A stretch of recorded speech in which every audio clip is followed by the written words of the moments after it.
Welcome back, everyone. And the first order of business is a big thank you to everyone who's helped us to accomplish over 1,000 subscribers. It's been incredible so far. I've been doing my best to remain as consistent as possible to produce these videos when the news drop, but the support has been incredible. With only 21 videos uploaded, I've always had an opinion that I wanted to share because there are certain things in F1 and in Lewis Hamilton's career that are not being stated. It's not being spoken about enough. This channel is really about speaking about the things that no one else is speaking about. And it's been incredible to do this so far. So I really appreciate the support. So yeah, just a big thank you all for helping us to accomplish 1,000 subscribers. 1,000 subscribers, 42 or 43, I believe. Almost 44 if you know what I mean. But it has been incredible. I couldn't be any more thankful. Now let's get into the video. Today has been a wild day in Italy. It's been a wild day. What's happening right now in Italy? I had no idea this was all happening, or that it was even supposed to happen today.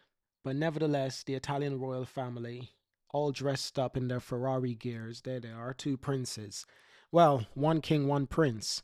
That's Mufasa and that's Simba. It's a Lion King all over again. Oh, that's an incredible reference right there. I don't think that's ever gonna change. But there's been quite a few things hitting the media today. Just I saw this video, just insane. Imagine you're going to a train station and there's Lewis and Charles' face being advertised in wizardry writing, in Harry Potter style writing. That's incredible. I have no idea where this is in the world. I don't know if it's Italy or if it's the UK, but it doesn't matter. What does matter is Lewis in Milan today. Lewis in Milan with two pair of sangues. One blue, one silver. Holy crap. So, yeah, Ferrari and Lewis had a huge event today in Milan. I said Ferrari and Lewis. Well, Charles was there as well. The entire team was there. Actually, I don't think the entire team was there, but quite a few people were there because they had the cars on track. And just in the last few days, there's been so many things hitting the news wave. This is definitely something I've heard about quite a few times. Lewis signed his Mercedes contract in the middle of negotiations with Ferrari. That is remarkable. And that is a game well played. That's a great chess move. Just look at this crowd. Just look at this sort of welcome, this sort of crowd. Looks like it really does look like a royalty kind of thing. I just wanted to check out this video before we get into the news. Lewis and Charles doing donuts simultaneously. That is incredible. This video is going to live online for quite a while. It's going to be iconic now, especially if Ferrari wins that constructors title in 2025 this year.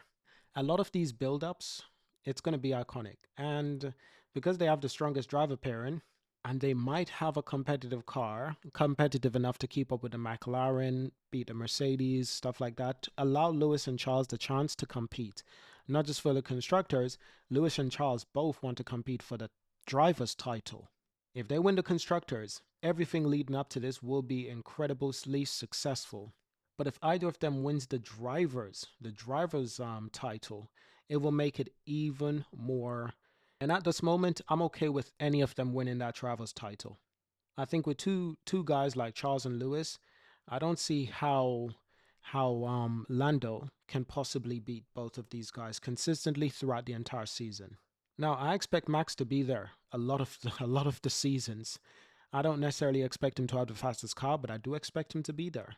I expect Russell to be there, but I don't necessarily expect Russell and Mercedes to have the fastest car. But I expect a lot of drivers to be there, at least 5 drivers going for the title this year. And Lewis was speaking Italian today. Lewis was speaking Italian. This was a funny video. I see what he means, holding on to the seat, but boy, oh boy, that's gonna get reposted everywhere and misinterpreted. But at this moment, we don't care. Him and Charles was driving around in Milan, cl- streets closed down. It was quite incredible just to see these videos. And like I said, I had no idea this was all happening. So these are all being posted 2-3 hours ago, and I was too busy doing some other work. But let's get into the news. We do have a few things to speak about, a few things to report on. Starting with the first, this actually says that, I don't know, this actually says that, the stupid Ralf Schumacher assessment in Hamilton versus Leclerc battle. The stakes with Ferrari are higher than ever, not only in race to become the first Ferrari world champion since 2007, but in the battle to win interim team battle. And Ralf Schumacher says he would not have decided to take on Charles Leclerc as his teammate if he were Lewis Hamilton. Ralf Schumacher, Ralf Schumacher. He seriously overestimates his ability as a former Formula One driver. Ralf Schumacher was a joke. I'm not surprised he can't imagine himself as Lewis. He could never be anywhere as good. But a lot of people wants to protect Michael Schumacher's record. Ralf Schumacher being Michael's brother, he's overly protected of that record. So he's basically saying, for Lewis to win this A title, it is unrealistic. And while I understand that, it is a bit far-fetched, but the fact that if Lewis is in this team for the next 1 to 2, maybe 5 years, chances are he potentially could win a title or two with the right car and team support underneath him. So that's bound to be interesting. But it's one advantage that some teams have. McLaren kind of has this advantage. Red Bull kind of has this advantage. They can focus on just helping one driver. McLaren can just focus on helping Lando.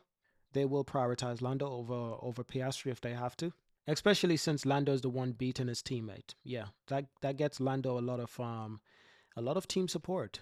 If Oscar can't beat his teammate, then Lando has the advantage in team support.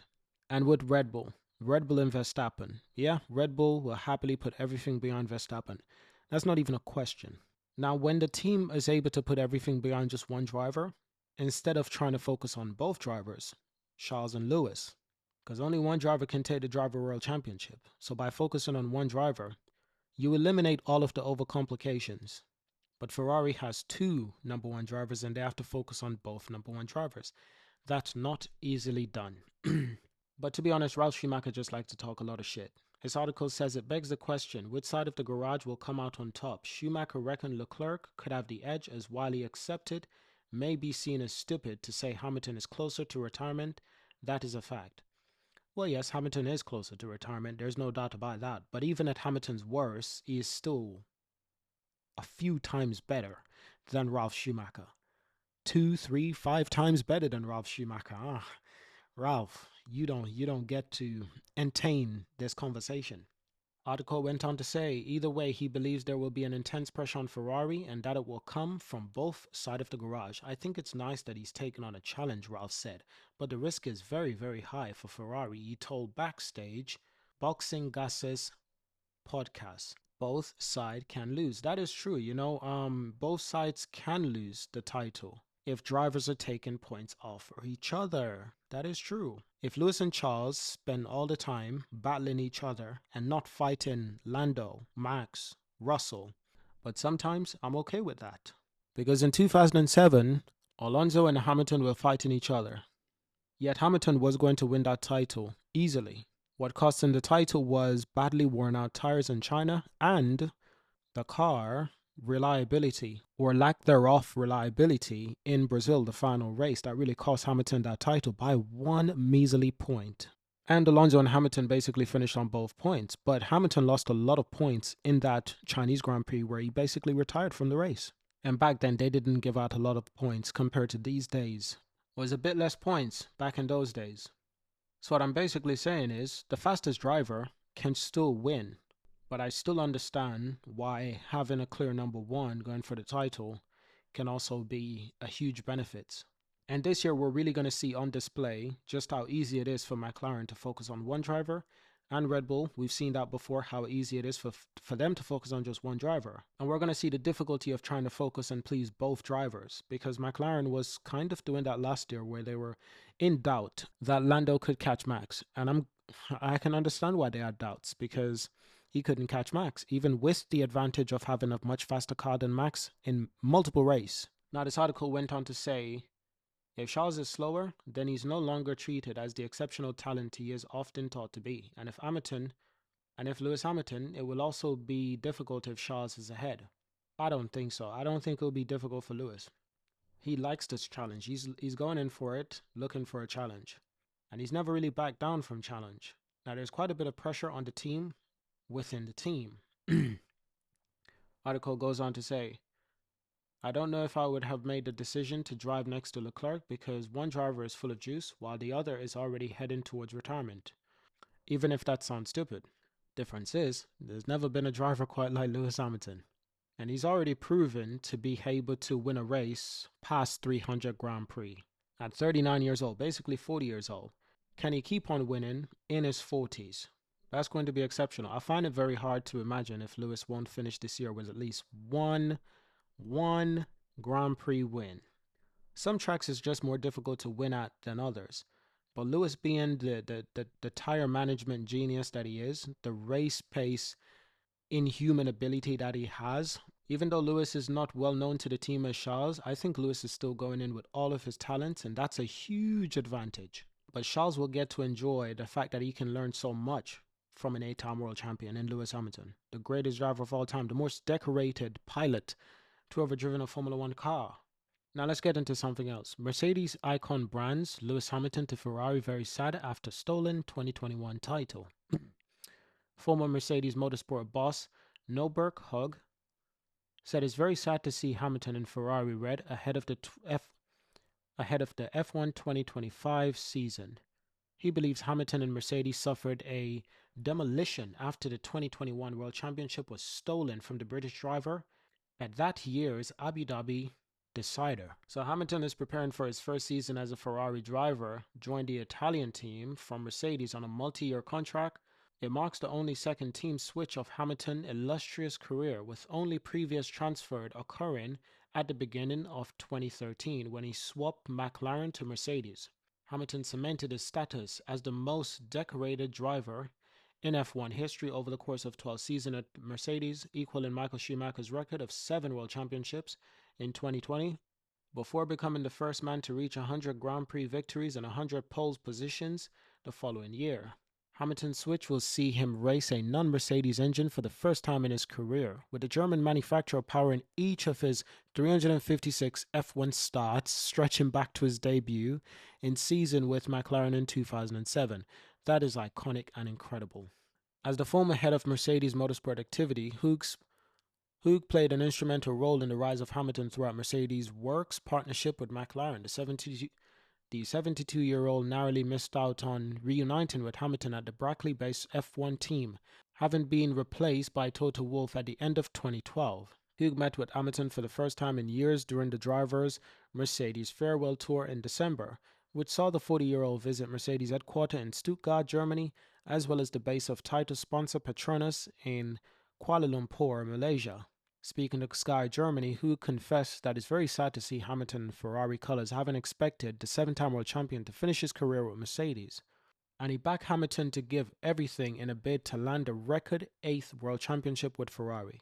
He said, "It's actually very sad for me, I have to say.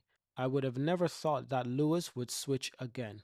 I've really known him since he was 14 years old. There really is still a great relationship. I haven't seen him for years. And I don't know.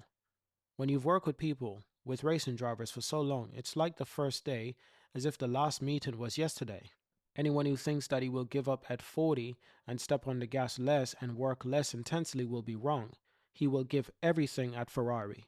I absolutely trust him to deliver the maximum possible performance in race, and if the car is good, why shouldn't it work out with an 8 title?" Hamilton was infamously denied an 8 title in a highly controversial circumstances at 2021 decider in Abu Dhabi, where the FIA admitted that Max having to win that championship was due to human error. However, they also said the results are still legitimate and they uphold, which doesn't make any fucking sense, as even a child would be able to understand that much. But nevertheless, this man refuses to give up. And if that Ferrari is competitive this year, I'm less worried about this year Ferrari. I'm more concerned about the 26 and 27 Ferrari. I don't want Hamilton to end up in another Mercedes cycle of new regulations. They tried something and it just doesn't work. Not for 1 year, for 2, for 3, and they just kept going in circles. All I want is for him to have a competitive car. Doesn't have to be the fastest, but 1 or 2 tenths away from the fastest car, and let this man work his magic. And as the years goes on in Ferrari, I only believe it will get stronger. If he gets a few wins this season, a few pole positions, a few positive races, that's good enough for him to show him that he still has it, even at a different team where people think it's not possible for him to move to Ferrari and be successful. This will motivate him to continue fighting for that A title. But even if he doesn't get that 8th title, you know what? I am okay. I'm content. He didn't lose that 8th title. They stole it, robbed it. He had no choice. He had no chance. Verstappen was fighting one driver. Lewis was fighting the entire fucking sport and the entire corrupted FIA. And even then, they still couldn't beat him legally. They had to break their own rules. You know, hopefully one day Lewis will sue them for $1 billion. I believe he will. But that time is definitely not now. Right now, he just wants to focus on racing. But even if he wins the 8th title, I think he'll still sue them. And I hope he does. Because they cost him big time. And for what they did, forgiveness is not enough. So I want to know what you think, you know? Hey, by the way, don't forget to follow me on Twitter at the Race Curator. This is where you're going to get most of my updates. And as the season begins and roll in, I plan to be more active on Twitter. I plan to be uploading more regular videos. We're talking like practice, videos on qualifying, videos on the race. And hopefully we get to do those live stream. Live stream is something I'm definitely looking forward to, especially before races and after race. I am definitely looking forward to live streaming. And I hope you're looking forward to it too. And can we just, for a moment, appreciate the fact that next week is race. Next week, this time next week, the race weekend begins. And sometime early next week, we're going to start seeing the trailers pulling up. They probably already started pulling up at Albert Park, but it's getting close. It is getting close. I hope you check out these videos on Twitter. They're really incredible. Even just Lewis speaking Italian, that's really fantastic. But listen, we're going to end this video here. I'm going to say once again, thank you all for 1,000+ subscribers. We're going to keep on producing content that speaks on topic that no one else is speaking about in Formula One. And perhaps it's good because perhaps I can get away with saying certain things and speaking my mind boldly while also being respectful. But there's a lot of people who can't speak their mind, or they refuse to speak their mind, and they're too cowardly. I'll try not to judge, but I will be speaking my mind. Even a criticism Lewis face, I will also be speaking my mind on that. Thank you all for watching, subscribe, and I will see you in our next video. Peace.